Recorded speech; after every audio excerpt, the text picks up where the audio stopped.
Hey guys, my name is Brad. I am here right now with the one and only Shane from Silverstein. How are you? I am the one and only. I am the only one like me in the whole world. There's one of me. There is. But one, and one of you, Brad. There's one of me too. I know. There might be two. I've seen there's this Harry Potter guy comes around. I see that. Yeah, it's yeah, I get that a lot though. My Twitter bio for like a long time was "Don't call me Harry Potter" or "Don't tell me I look like Harry Potter." The glasses. Too, it is. I might just look like Daniel Radcliffe though. Come on. You do. Yeah, you a little do. bit. It's hard if you took the glasses off. I don't know. I don't know. Take the glasses off. Oh yeah, you do. Yeah, you still do. Yeah. You gotta live with it. What happened to your hand? What happened to my hand? You got a big scratch. I don't know.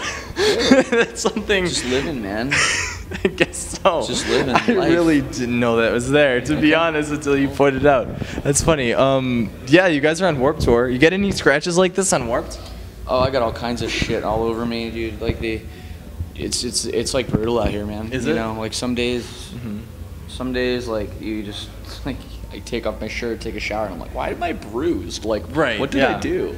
So yeah, no, it's a crazy tour. And I know it is, and you guys have been on tour for like ever. Like what is this? Your 8th year of Warped, or 9th, or something? That's well, it's 7. Okay. It's kind of 8 officially, but 1 year we only did 1 show. Oh. So I've been saying 7, but some people have said, well, it's actually 8. And I was like, I don't know if we count the year we just did 1 show. Right. Yeah, because it's not really a tour. That's just a show. Exactly. Yeah. Right. Because there's bands play that 1 show all the time. Yeah. Yeah. You can just play, whatever. Anyways, so Dead Reflection, how are you enjoying the response of your album? It has been crazy. Yeah. We've never put out a record and had this many people reaching out to us about how much they like it. And one thing that strikes me as kind of interesting is how many people have different favorite songs.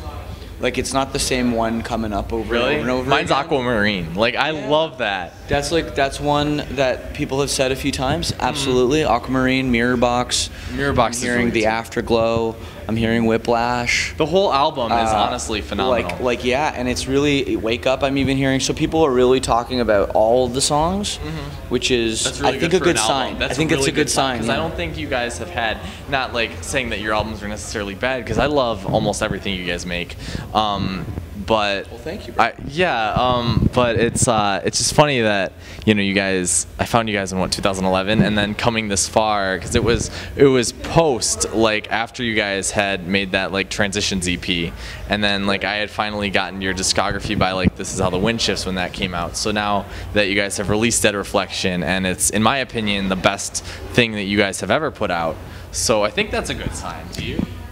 Yeah, I think so, man. I mean, it's interesting. Like, I'm not sure how old you are. 21. 21, yeah. So it's kind of cool because when we started the band, you were 4 years old. Right, exactly. So what's cool is that our band seems to kind of transcend generations a little bit. And a lot of the people now that are finding out about Dead Reflection, it could be their first time hearing about our band.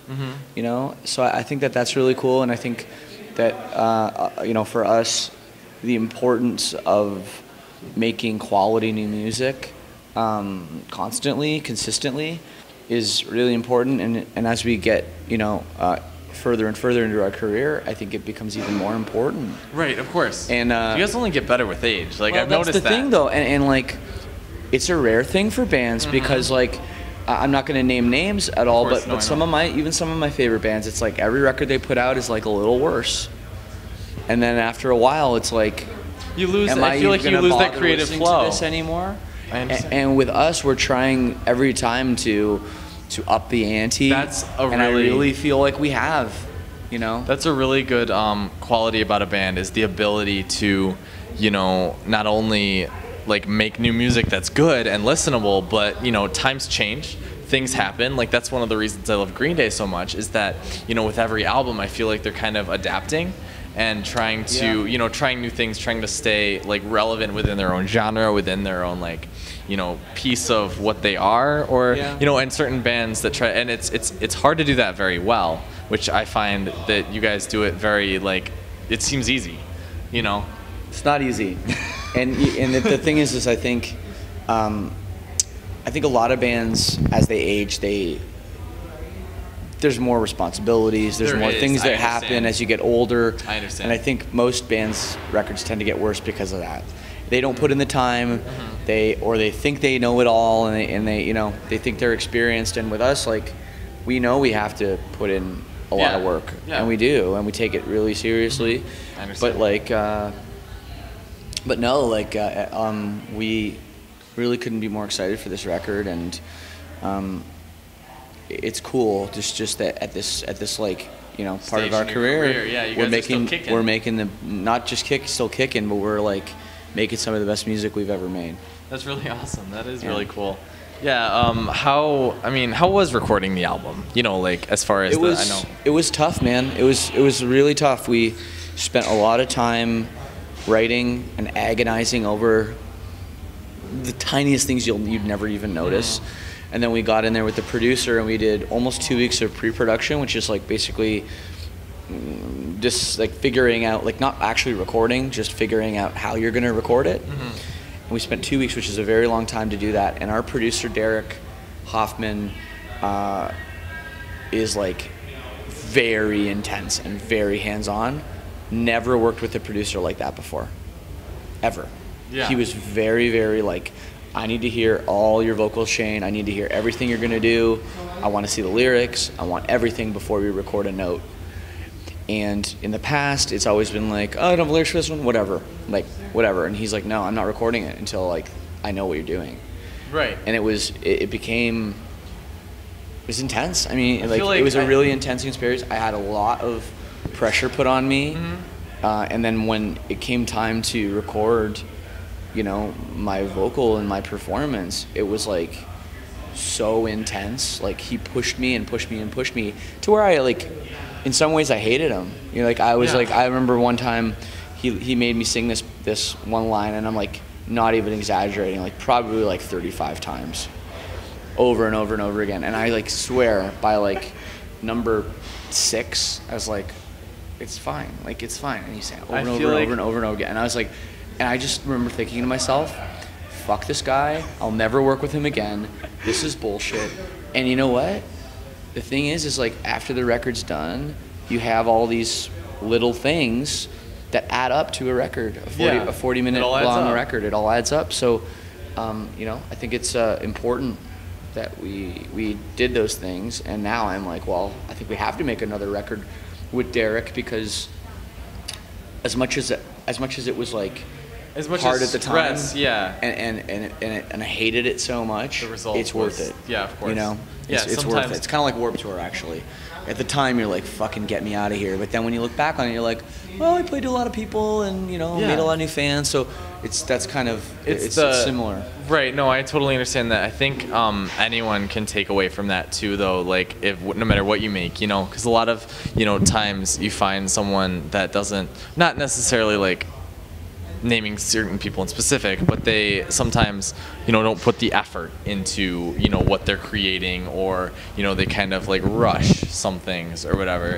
It's good to, like, you know, put that, you know, effort, because, you know, you don't see it, but sometimes, you know, it does pay off in the end or the retrospect. I think so. I think you're right, actually. Yeah, I am. Yeah. I'm like Gandhi. Everything I say. He's right, man. Yeah.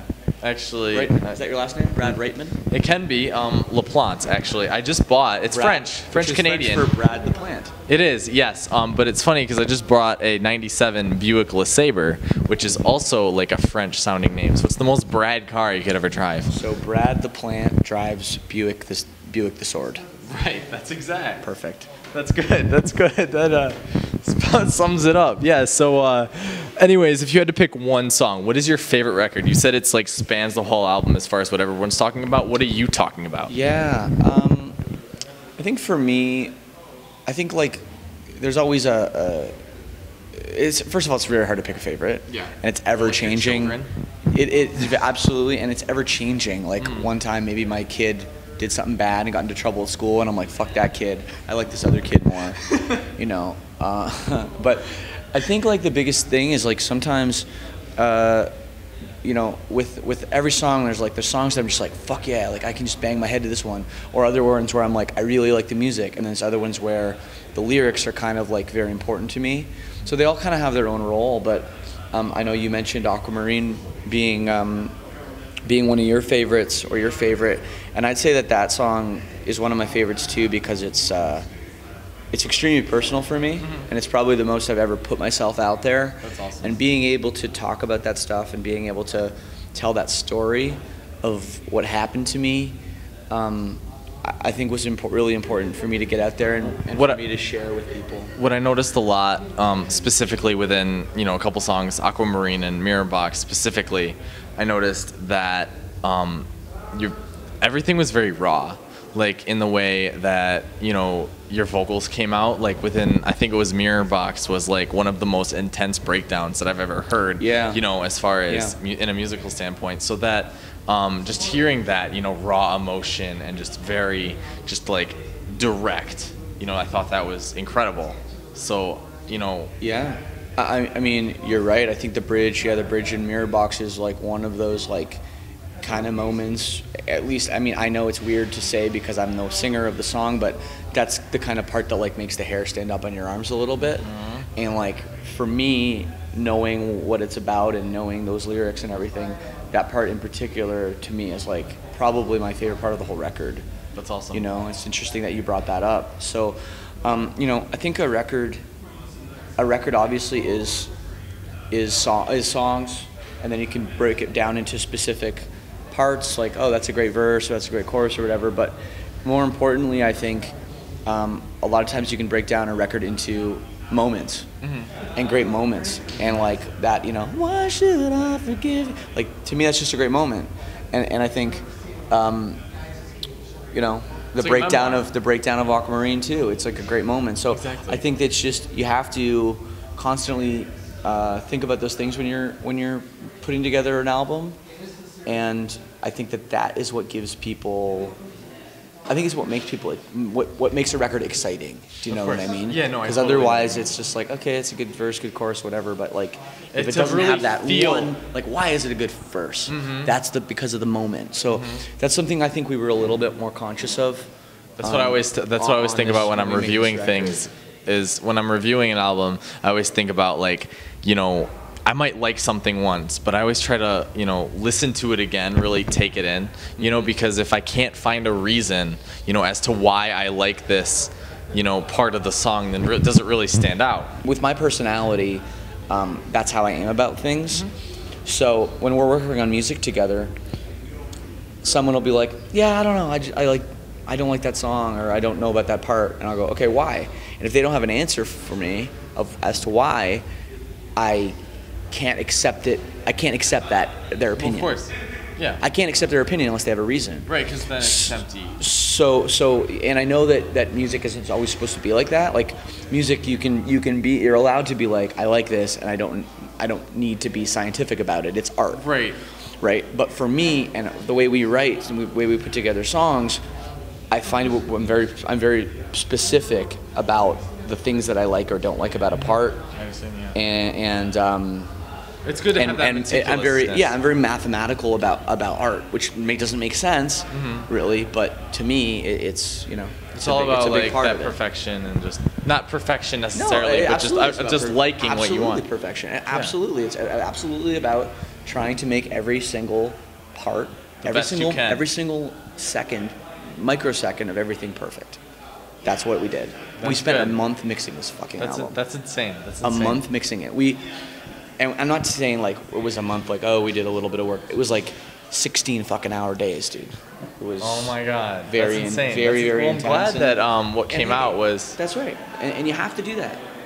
If you're a band, an older band, and you're going through the fucking motions and you're just shitting out these bad records every 2 or 3 years, no one's gonna care, and everyone's gonna be like, "Oh, play your old stuff," and you'll be like, "Oh, we don't," and then like, seriously, dude. Like, no, I know what you mean. Exactly. We're not that band, and people come to our shows and they want to hear our new songs, which we're almost like we almost feel like we don't even know. Like sometimes we're like, geez, like maybe we should play like Your Sword versus My Dagger today. Like I'm not even saying like naming bands necessarily in specific, but you hear bands come to Warped Tour all the time. It's like music festivals, whatever. Because when you play that festival crowd, it's a little different because people are coming here, that you know, they'll come here for a band in specific, but they won't listen to, you know, your music necessarily, but they might know like a couple songs. But like I feel like, you know, with your music, like everyone that likes your band, you know, tells their friends like, you have to listen to this whole record, you have to know every song. That's like huge, and that's really something good, you know, to happen. And because you're not playing all those just bangers, you know, or hits to the people that. Yeah, and on Warped Tour, obviously, it's very difficult. So we change our set list and stuff. Yeah, but it's just like I just always think it's weird when we put out an album and someone's like, "Hey, are you playing Mirrorbox today?" And it's like, well, no, but we're playing like Your Sword versus My Dagger, and then we play Your Sword versus My Dagger, which is like the first song on our biggest album, and we don't really get much of a crowd reaction. And then we play Retrograde, and it's fucking like bumping.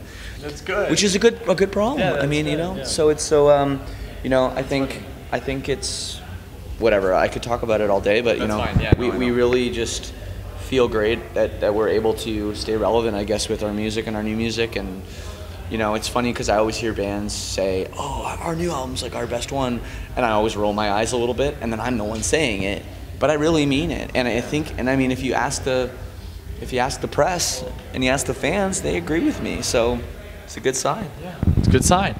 Well, anyways, I am not going to keep you all day. I want to. I do. I promise. Thank you, Brad. But yeah, of course. Yeah, Brad the Plant, 2017. My name is Brad. This is Shane from Silverstein, and I will see you guys again next time.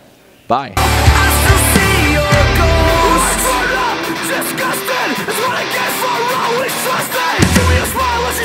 Out! Spending life for your fucking